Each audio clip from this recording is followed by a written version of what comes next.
వాస్తవంగా నరేంద్ర మోడీ విజయం వల్లనో వైఫల్యం వల్లనో ఇరాన్ వార్ రాలే. వెస్ట్ ఏషియా వార్కు మోడీ చర్యలకు ఎలాంటి సంబంధము లేదు. కానీ ఆ వార్ వల్ల వచ్చే పొలిటికల్ కాస్ట్ మోడీ చెల్లించాల్సి వస్తుంది. ఆ బిల్లులు అంటే తాను వాడని కరెంటుకు తాను బిల్లు చెల్లించినట్లుగా ఇవాళ మోడీ పొలిటికల్ బిల్లు చెల్లించక తప్పదు. ఎందుకు అంటే మీకు రష్యా ఉక్రెయిన్ వార్ ఉంది. రష్యా ఉక్రెయిన్ వార్ వల్ల కూడా ఆర్థిక ఇబ్బందులు మనం ఎదుర్కొన్నాం. ఎనర్జీ ప్రైసెస్ పెరిగాయి, ఫెర్టిలైజర్స్ కొరత ఏర్పడింది, ఫెర్టిలైజర్ ప్రైసెస్ పెరిగాయి, గ్లోబల్ ఎకానమీ ఛాలెంజెస్ ఎదుర్కొంది, రష్యన్ ఆయిల్ కొన్నందుకు అమెరికా ఆంక్షలు విధించింది. ఇన్ని చేసినా Russia Ukraine war political cost మోడీపై పడలే. కారణం ఎందుకంటే మన ప్రమేయము లేకుండా జరిగిన యుద్ధం. దాంతోపాటు ఆ యుద్ధంలో మనం ఎక్కడా క్లియర్ సైడ్ తీసుకోలేదు. కాస్త రష్యా వైపు మొగ్గు ఉన్నట్టు కనిపించినా మనం ఎక్కడా రష్యన్ వార్ ఆన్ ఉక్రెయిన్ సమర్థించలేదు.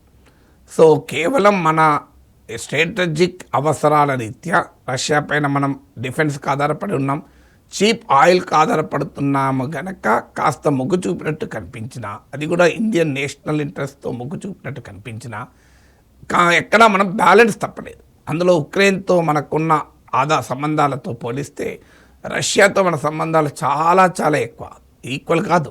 అందువల్ల రష్యా వైపు ఆ కాస్త మొగ్గును కూడా నరేంద్ర మోడీని ప్రజలు తప్పుపట్టలే. అది రైట్ కైండ్ ఆఫ్ స్ట్రాటజీగా భావించారు. ఎందుకంటే దేశంలో రష్యా మనకు ఇచ్చిన సపోర్ట్ తెలుసు గనక, ఉక్రెయిన్తో మనకు ఆ రకమైన సంబంధాలు లేవు గనక ఆ ప్రో రష్యా టిల్ట్ కాస్త కనిపించిన అది ఇండియన్ నేషనల్ ఇంట్రెస్ట్ల కొరకు చేస్తున్నారు అన్న భావనే ప్రజలకు కలిగింది. అందువల్ల మీరు చూడండి, రష్యా ఉక్రెయిన్ వార్ వల్ల ఏ రకమైన పొలిటికల్ నష్టము మోడీకి జరగలేదు. ఇందుకు భిన్నంగా ఈ వెస్ట్ ఏషియాలో మోడీ డిజాస్టర్ ఫారెన్ పాలసీ. మీకు ఇక్కడ వెస్ట్ ఏషియాలో మనకు conflicting and competing national interest ఉన్నాయి. అంటే పరస్పరం పోటీ పడే, పరస్పరం ఘర్షణ పడే దేశ ప్రయోజనాలు ఉన్నాయి. ఖచ్చితంగా దేశ ప్రయోజనాలు ముఖ్యం కాదని ఎవరు అనరు. కానీ మన దేశ ప్రయోజనాలు అన్నప్పుడు మనకు ఒక సైకాలజీ, ఇండియాలో ఒక కల్చరల్ సెంటిమెంట్ ఏంటంటే సత్యమేవ జయతే, ధర్మము గెలుస్తుంది, సత్యం గెలుస్తుంది అనే భావన మనకు బలంగా ఉంది. సో ఈ మారలిస్టిక్ పొజిషన్ చాలా ఎక్కువ. ప్యూర్లీ పాకిస్తాన్ లాంటి దేశంలాగానో మరో దేశంలాగానో మాకు ఉపయోగపడుతుంది అన్నప్పుడు ఎటువైపు అయినా తిరుగుతాం అంటే ప్రజలు ఒప్పుకోరు. ప్రజలకు ఎక్కడో ఒక చోట ఆ మారల్ వాల్యూస్ కట్టేస్తుంది. దేశ ప్రయోజనాల పేరిట మారల్ వాల్యూస్ వదులుకుంటే ప్రజలు అంగీకరించరు. ఎందుకంటే అది హిందూ సైకాలజీలో ఉంది, ఇండియన్ సైకాలజీలో ఉంది. హిందూ సైకాలజీ ఎందుకు చెప్తున్నా అంటే హిందూ ధర్మశాస్త్రాలన్నీ మీకు మొరాలిటీ చెప్తూ ఉంటాయి. మారల్ వాల్యూస్, సత్యం వైపు నిలబడు, ధర్మం వైపు నిలబడు.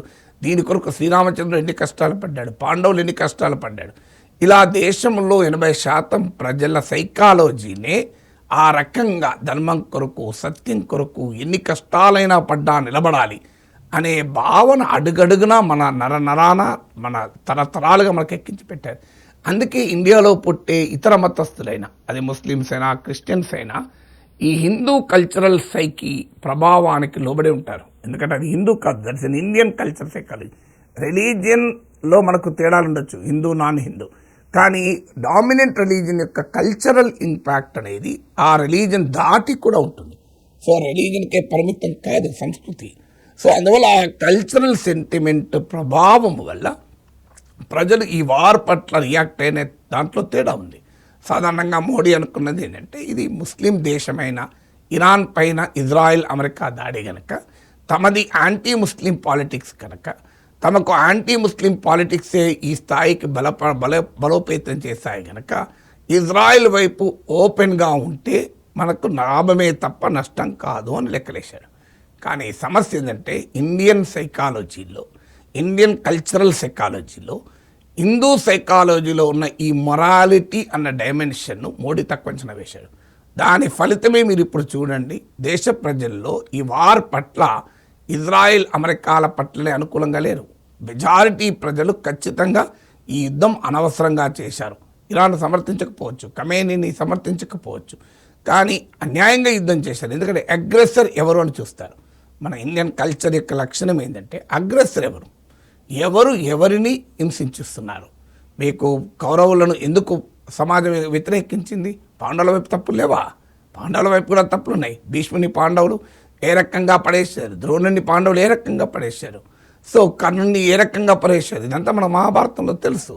కానీ ప్రజలు పాండవుల వైపే ఉంటారు. ఎందుకుంటారు అంటే అది తప్పనిసరి పరిస్థితుల్లో వాళ్ళు చేస్తున్నారు అనేటువంటి భావన కల్చరల్ సైకాలజీ. ఎందుకంటే కౌరవులు ఆధిపత్యం చెలాయించారు, కౌరవులు హింసించారు పాండవులు, కనుక ఆత్మరక్షణ కొరకు చేసే ఎత్తుగడల్ని ప్రజలు కండోన్ చేస్తారు. సో అలాగే మీకు రామాయణంలో కూడా రావణాసురుడు సీతమ్మ తల్లిని కిడ్నాప్ చేసి తీసుకెళ్ళడం అపహరించుకొని తీసుకెళ్ళడం అనేది రావణుడు చేసిన తప్పు. అందుకే రావణుని చంపడాన్ని మనం సెలబ్రేట్ చేసుకుంటారు ఇండియాలో. సో అందువల్ల ఇండియన్ సైకాలజీలోనే, హిందూ సైకాలజీలోనే ఈ అగ్రెసర్ను అంగీకరించరు. అందుకే ఇక్కడ మోడీ లెక్కలు ఎక్కడ తప్పాయంటే, ఇరాన్ ముస్లిం కంట్రీ, ఇజ్రాయిల్ అమెరికాలు దాడి చేస్తున్నాయి కనుక యాంటీ ముస్లిం పొలిటికల్ భావన బలంగా, హేట్ భావన బలంగా పెంచి ఉన్నాం కనుక నా ఫారిన్ పాలసీ కాస్త డొమెస్టిక్ పాలిటిక్స్తో జెల్ అవుతుంది, అందువల్ల తనకు లాభం జరుగుతుందని మోడీ అంచనా వేశాడు. కానీ డామిట్ కథ ఎక్కడ అడ్డం జరిగిందంటే, ప్రజలు హిందూ సైకాలజీలోనే ఉన్న ఆ డైమెన్షన్, ఏ ధర్మం ఏంటి, సత్యం ఏంటి, అగ్రెసర్ ఏంటి, ఇరాన్ దుర్మార్గుడే కావచ్చు, కమాని దుర్మార్గుడే కావచ్చు, దుర్మార్గుడైనా కూడా వాడు ఆయుధం మొదలు ప్రయోగించలేదు కదా అంటారు. శరణాగత రక్షకుడు అనే భావన మన కల్చర్లో ఉంటుంది, పశ్చాత్తాపం అనేది మన కల్చర్లో ఉంటుంది. వాడు తప్పు చేయలేగా, వాడు దుర్మార్గుడే కావచ్చు, దుర్మార్గునైనా అనవసరంగా మనం దాడి చేయడం కరెక్టా అనే భావన ప్రజల్లో ఉంటుంది. అందువల్ల ఖమేనీ పట్ల, ఇరాన్ పట్ల, అది ఇస్లామిక్ రెజీమ్ పట్ల ఉండాల్సిన సహజ వ్యతిరేకత కన్నా కూడా అమెరికా ఇజ్రాయిల్ ఆధిపత్య దాడిని భారత ప్రజలు అంగీకరించలేకపోయారు. సో మోడీ ఎక్కడ ఫెయిల్ అయ్యాడు? మోడీ తన పాలిటిక్స్తో చూశాడు, కానీ హిందూ ధర్మ, Hindu culture, Indian psychological framework, Indian cultural framework నుంచి చూడలేకపోయాడు. సో ఎక్కడైతే భారతీయ సాంస్కృతిక భావన అనే అంశం ద్వారా చూడలేకపోయాడు కనుక ఇజ్రాయిల్తో ఐడెంటిఫై అవుతే తనకు ఏ నష్టము జరగదనుకున్నాడు. కానీ అక్కడే మోడీ లెక్క తప్పింది. అందుకే మోడీకి ఈ వార్ వల్ల కలిగే నష్టాలకు ఎంతో కొంత మూల్యం చెల్లించాల్సి ఉంటుంది. రష్యా ఉక్రెయిన్ వార్ వల్ల ఎనర్జీ ప్రైసెస్ పెరిగినా ప్రజలు మోడీని నిందించలేదు. ఇప్పుడు ఈ వార్ వల్ల పెట్రోల్ ధరలు పెరిగినా, గ్యాస్ ధరలు పెరిగినా, ఎల్పిజి కష్టాలు వచ్చినా మోడీ ఏం చేస్తాడు? పాపం ఆయనకు సంబంధం లేదు కదా, ఈ యుద్ధం ఆయన తేలేదు కదా, ఆయన ఆపితే ఆగదు కదా అనే భావన ప్రజల్లో ఉండదు. ఎందుకంటే యు ఆర్ నౌ మోడీ నాయకత్వంలోని India is a partner in the war, we're not spectator. Israel వైపు ఉన్నాం, ఒకవైపు ఉన్నాం, పార్ట్నర్ ఇన్ ద సెన్స్ వారిలో పాల్గొనకపోవచ్చు.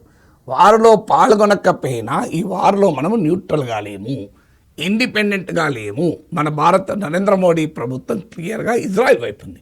సో అక్కడ మనము భారత ప్రజలు అంగీకరించరు. అందువల్ల మోడీ తీసుకున్న ఈ పార్టిజాన్ వైఖరి, వారిలో ఒకవైపే ఉండడం వల్ల ఈ వార్ వల్ల వచ్చే నెగటివ్ కాన్సిక్వెన్సెస్ను దేశ ప్రజలు అనుభవించేటప్పుడు ఎంతో కొంత మోడీ తప్పును కూడా ఖండిస్తారు. అందుకే మోడీ రాజకీయ మూల్యం చెల్లించక తప్పని పరిస్థితి ఏర్పడుతుంది. దీనివల్లనే ఓడిపోతానని నేను అంటలేను, ఎందుకంటే పొలిటికల్ కాస్ట్ అయితే చెల్లించక తప్పదు. ఇంకొక ముఖ్యమైన అంశం ఏంటంటే, ఎందుకు న్యూట్రల్గా ఉండాలి మనం, ఎందుకు ఇండిపెండెంట్గా ఉండాలి? వాస్తవంగా ఇండియన్ కల్చరల్ ఫ్రేమ్వర్క్లో మారల్ డైమెన్షన్ కూడా ఉంటుంది. అన్ని జాతీయ ప్రయోజనాలే ఉండవు. జాతీయ ప్రయోజనాలు ఎంత ముఖ్యమైనా ఎక్కడో చోట ఈ మొరాలిటీ అనే ఫ్యాక్ట్ ఉంటుంది. ఫారిన్ పాలసీలో కూడా వాల్యూస్, ఆ ప్రిన్సిపల్స్ విచ్ ఇండియన్ సివిలైజేషన్ చాలా కాలంగా చెప్తూ వచ్చిన ప్రిన్సిపల్స్ కదివి. బలహీనుని కొట్టకూడదు, అన్యాయంగా కొట్టకూడదు, అధర్మంగా కొట్టకూడదు, వాడు దుర్మార్గుడైనా వాడిని ధర్మబద్ధంగానే కొట్టాలి అనేటువంటి బలమైన భావజాలం ఉన్న సమాజం కదా. అందువల్ల ఆ సమాజంలో మనం ఉన్నప్పుడు మనము ఈ ఘర్షణలో ఎటువైపు ఉన్నాం? క్లియర్గా అగ్రెసర్ వైపు ఉన్నాం. వాస్తవంగా మనకు అవసరమా? ఇక్కడ మనకు ఇజ్రాయిల్తో సంబంధాలు కావాలి, కాదని ఎవరన్నారు? మోడీయే కాదు, పివి నరసింహరావు కాలంలోనే ఇజ్రాయిల్తో సంబంధాలు పెట్టుకున్నారు. ఇజ్రాయిల్తో మనకు డిఫెన్స్ రిలేషన్స్ ఉన్నాయి, టెక్నాలజీ రిలేషన్స్ ఉన్నాయి. ఎస్, ఇజ్రాయిల్తో స్నేహం అవసరం, అమెరికాతో పార్ట్నర్షిప్ అవసరం, దాన్ని మనం వివరించాల్సిన అవసరం కూడా లేదు. అదే సమయంలో గల్ఫ్ దేశాలతో మనకు అవసరం, అది సౌదీ, యుఏఈ, ఖతార్, ఇవన్నీ. దీంతోపాటు ఇరాన్తో కూడా మనకు స్ట్రాటజిక్ ఇంట్రెస్ట్ ఉన్నాయి, చాలామంది తెలియదు. వ్యూహాత్మక ప్రయోజనాలు ఉన్నాయి. ఎందుకంటే Iran is the gateway to central Asia. పెద్ద ఎత్తున షియా పాపులేషన్ మన దేశంలో ఉన్నారు. షియాలకు ఖమేనీ గురువు. ఇరాన్కు ఇండియాకు హిస్టారికల్లీ రిలేషన్స్ ఉన్నాయి. భారతదేశానికి ఇరాన్కు సివిలైజేషనల్ రిలేషన్స్ ఉన్నాయి. ఇప్పటి రిలేషన్ కాదు, నాగరికత కాలం నుంచి రిలేషన్స్ ఉన్నాయి.